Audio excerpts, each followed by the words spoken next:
Para mucha gente yo soy converso de la página Vidas en Red.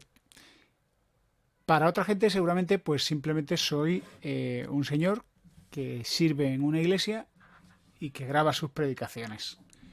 Y algunos intuyen que estoy metido en el mundo de la tecnología. Lo cierto es que tengo esas dos facetas. Soy una persona que graba podcasts de tecnología y que en un momento dado de la vida pues decidí que además de mis podcasts de tecnología iba a ir publicando pues todos los estudios bíblicos que voy produciendo. Esto que yo pensaba que al final iba a crecer más la parte de estudios bíblicos, que es la parte que más me apasiona, la parte más importante para mí con diferencia.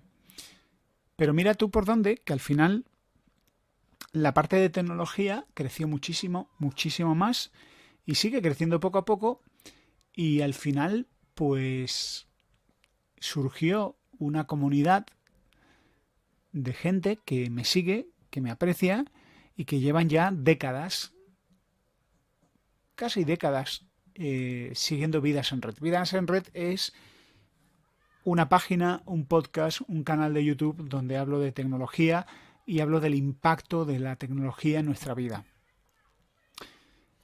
Alrededor de Vidas en Red ha surgido una comunidad que se ha traducido en relaciones de amistad ya de largos años.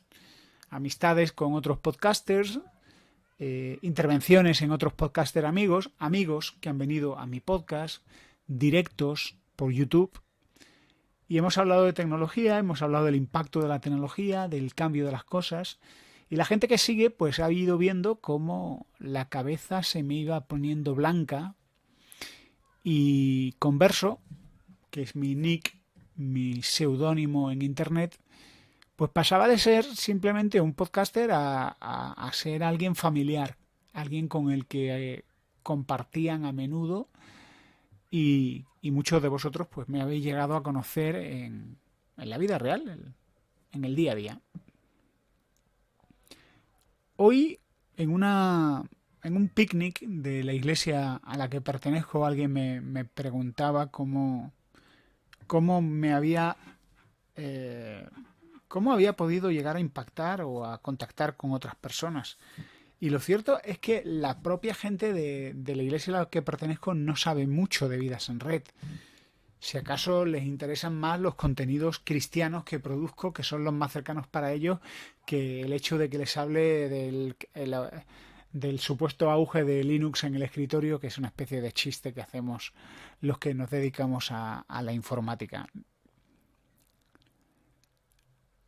Para mí, uno de los logros de Vidas en Red es llegar a tener esa comunidad de gente que, que en muchos casos han llegado a abrirse a mí.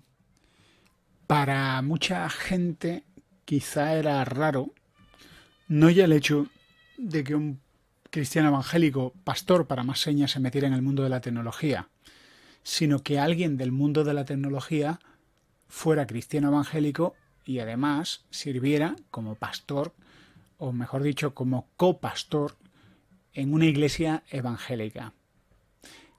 Eso sí provocaba curiosidad, porque para la comunidad de Vidas en Red y para la comunidad de fanáticos de la tecnología, yo soy uno de los suyos.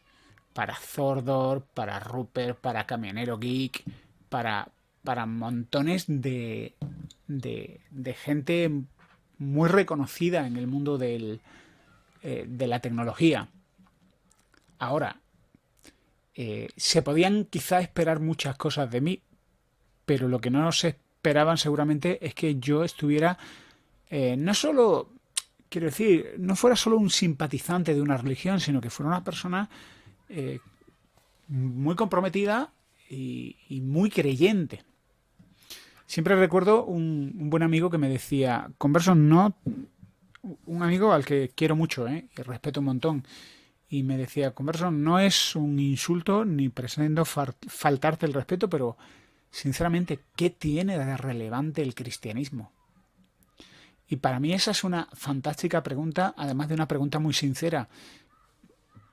Eh, Creo que además la respuesta va más allá de una respuesta subjetiva, ¿no? Yo podría decir, para mí Jesús es esencial. Creo que el cristianismo, y en concreto la persona de Jesús, que es Dios venido a este mundo y hecho hombre, es una visitación de Dios. Y no solo una visitación de Dios, sino Dios reconciliándonos y permitiendo que nos pongamos en contacto con Él por medio de un sacrificio que tiene la capacidad de limpiarnos y perdonarnos y reconectarnos con Dios, pues tiene una importancia vital y suprema. Es decir, todo ser humano tiene la responsabilidad y la obligación de buscar a Dios. Hasta ese punto entiendo el mensaje de Jesús y las enseñanzas de Jesús el Salvador. Ha habido momentos donde lo que he recibido son confesiones. Confesiones de gente rota, descorazonada o que han sufrido reveses colosales de la vida. Pérdidas tremendamente dolorosas y que no puedo contar una historia maravillosa detrás de eso, ¿no? Con un desenlace sanador. Pero sí personas que en un momento de muchísima desesperación pues han acudido a una persona que pensaban que podía serles de ayuda y por un lado se han descargado emocionalmente y por otro lado han buscado algo de orientación. He recibido preguntas sinceras y he recibido invitaciones a contar un poco más de ese converso que es más allá de alguien que habla de tecnología en sus vídeos, sino que alguien que pues se dedica también a hablar de su fe en otros vídeos y en otros podcasts. Para mí, al final, Vidas en Red era una distracción y Vidas en Red se ha vuelto pues un compromiso y una vocación. La vocación de seguir conectando con otras personas y seguir ampliando mi área de contacto para que veáis, yo soy una persona que paso mucho tiempo en un contexto cristiano, con lo cual las fronteras de mis relaciones sociales están pues muy limitadas a ese contexto cristiano. Vidas en Red me ha permitido hacer amigos, más allá de lo que es el mundo evangélico. Y para mí eso tiene muchísima importancia, porque mis amigos no cristianos me enriquecen muchísimo como persona. Me han descubierto libros que yo no conocía y me han ayudado a entender cómo piensan personas para las que el cristianismo o los temas espirituales no tienen ninguna relevancia.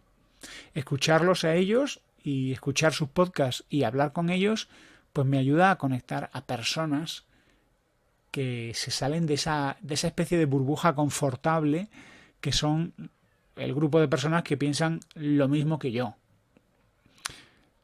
Y espero que en los próximos años, pues Vidas en Red crezca y me permita conocer a más personas.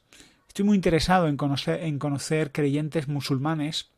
He hecho algún intento de conectar y de tener alguna especie de, no debate, porque mi intención no es debatir, pero sí dialogar, intentar interesarme, conocer más por musulmanes. Algunos musulmanes me han escrito, algunos a veces no del todo conforme con lo que yo entiendo del Islam, pero de verdad que estoy perfectamente dispuesto a escuchar otras voces. Construir una comunidad es de las cosas más bonitas que te puede pasar en la vida. Es como construir una familia salvando las distancias, pero es una forma de ampliar tus círculos, desafiarte a ti mismo, intentando ver cómo otros ven la vida. Y como cristiano, pues también me permite compartir de una forma natural y sin imposiciones lo que yo creo, y responder a preguntas honestas sobre Jesús y la Biblia. Así que me hace gracia, ¿no? Cuando me invitan a hablar en una iglesia evangélica o en un grupo de creyentes y me presentan como alguien muy metido en redes sociales. Y lo cierto es que no saben ni siquiera el pico del iceberg. Uno de mis hermanos, tengo varios hermanos, me decía, Julio, es que tienes una vida social mucho más intensa que la mía. Y es verdad. Gracias a Dios, la tecnología, Internet, me ha permitido tener una vida social muchísimo más intensa y tener montones de amigos con los que además, como decimos en el mundo de la tecnología, desvirtualizo al conocer en persona. Y en el fondo yo creo que es seguir un poco los pasos de Jesús. Jesús pasaba mucho tiempo con gente. Y pasar tiempo con gente nos permite amar a otras personas, compartir sus cargas y quizá cubrir sus necesidades. Y pasar tiempo con gente es parte de mi llamado como cristiano. Ojalá pudiera pasar mucho más tiempo con gente, y con gente que piensa no solo lo contrario a mí, sino que además puede ser incluso hostil a mi forma de ver las cosas. Quién sabe si escuchándoles pues podemos llegar a un punto de acercamiento. Pues esta es mi experiencia como pastor cristiano, podcaster, youtuber. ¿Tenéis alguna pregunta? Escribidla en los comentarios y os responderé con un vídeo. Hasta pronto.